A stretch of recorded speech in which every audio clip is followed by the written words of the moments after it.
paling cantik dia di dalam ruangan ini. Baik, Shalom.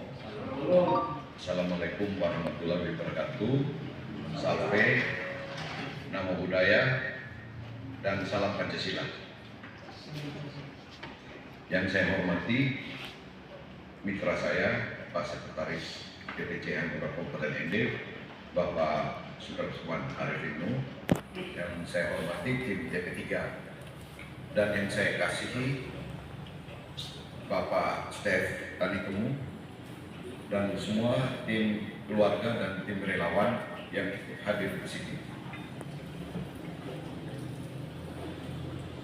Pak Stef Tanitemu ini bukan orang baru di hati saya. Ini orang lama. Sejak Paket Petani bertarung di ajang Pilkada 2008. Dan komunikasi dari semua calon kepala daerah untuk tahun 2024 ini, yang paling banyak komunikasi jauh-jauh hari adalah Bapak Stef Tanitemu.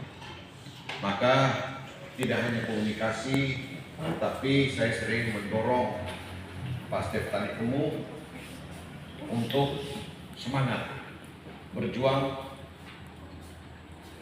dengan gigih dan mengandalkan, terutama mengandalkan Tuhan yang Maha Kuasa.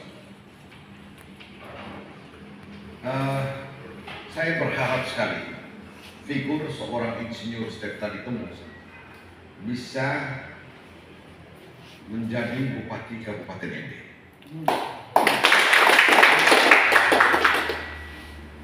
Saya sering mengatakan, berulang kali, kita tahu gambaran peta politik hari ini ada beberapa kandidat, mungkin ada 5 kandidat calon kepala daerah, bakal calon kepala daerah. Ya, saya nggak perlu sebut namanya, salah satunya Bapak Stef Tanitemu. Semalam saya ke rumahnya Pak Stef dan saya ketemu Om Paulus dan yang saudara-saudara yang lain, itu sebagai bentuk suportif secara moral bahwa Pak Stef Tanitemu ada di hati saya. Ya. Karena Hanura, Partai Hanura ini saya sudah instruksikan kepada pengurus dan tim TP3, kita jalankan politik ini dengan hati yang gembira. Karena syarat utama untuk menjadi apapun, kepala rumah tangga, menjadi mahasiswa yang baik, dosen, menjadi pengurus partai, menjadi kepala daerah, wakil bupati, dan lain sebagainya, syarat utama hati harus gembira, sehingga efeknya kita sehat. Kalau kita tidak sehat, apa yang kita bisa lakukan? Biar ada uang 10 triliun di depan, kita sudah tidak bisa buat apa-apa, makan harus dijaga dan lain sebagainya. Maka saya punya tagline di ND, khusus Partai Hanura DPC Hanura ND, menjalankan politik ini dengan hati yang gembira. Pak Stef Tanitemu seorang figur akademis, ya, pasti segala sesuatu yang dilakukan ada dasar. Mengapa saya harus maju? Mengapa saya harus kembali bertarung lagi? Pasti ada dasarnya. Ya, salah satunya yang tadi telah sekilas disampaikan oleh Pak Stef Tanitemu, bahwa kita harus memperbaiki keadaan ND.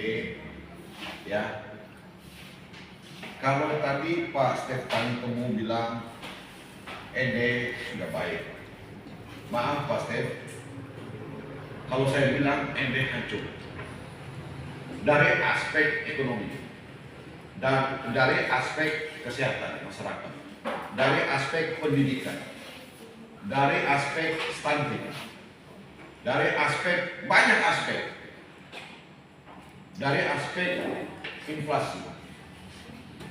Kebetulan saya sebagai pengusaha, mungkin di ND yang paling unik itu saya. Pertama keturunan Tionghoa, yang kedua, keturunan itu tidak ada yang aktif di partai politik. Ya, saya 18 tahun, pasti. Waktu masuk pertama, mereka semua keluarga besar Tionghoa. Waduh, jangan masuk. Itu bukan ranah kita pedagang. Ya itu menurut kami. Menurut saya tidak. Karena Undang-Undang Dasar 45 pasal 29 menjamin kebebasan orang berserikat dan memberi pendapat di muka umum. Dan saya, KTP saya warga negara Indonesia.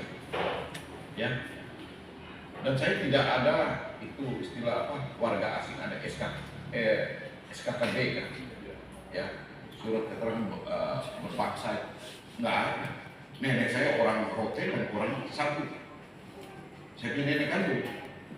Dari mama saya Rote, bapak saya Sabu. Dan saya juga pengusaha. Saya start 18 tahun lalu dari menjual roti yang Rp1.000. Tapi hari ini puji Tuhan, saya punya rumah, saya punya aset, saya punya hotel, saya punya bisnis banyak sekali. Terus terang, gara-gara politik ini Pak, 6 bulan saya tidak perhatikan bisnis saya. Karena bisnis saya itu saya sudah bikin sistem autopilot. Setiap hari saya harus ada laporan. Jadi saya tidak perlu duduk pergi cetak, ikut cetak paving block, duduk jaga kasir, laci uang. Saya tidak perlu jaga hotel karena sistemnya itu. Dan saya juga pelaku pariwisata, Pak Steph, sebagai ketua PHRI, Perhimpunan Hotel Restoran Indonesia Kabupaten ini sudah 8-9 tahun. Ketua APINDO, Asosiasi Pengusaha Indonesia, sudah 18 tahun. Dan hal ini berindikasi Pak, bahwa saya sangat memahami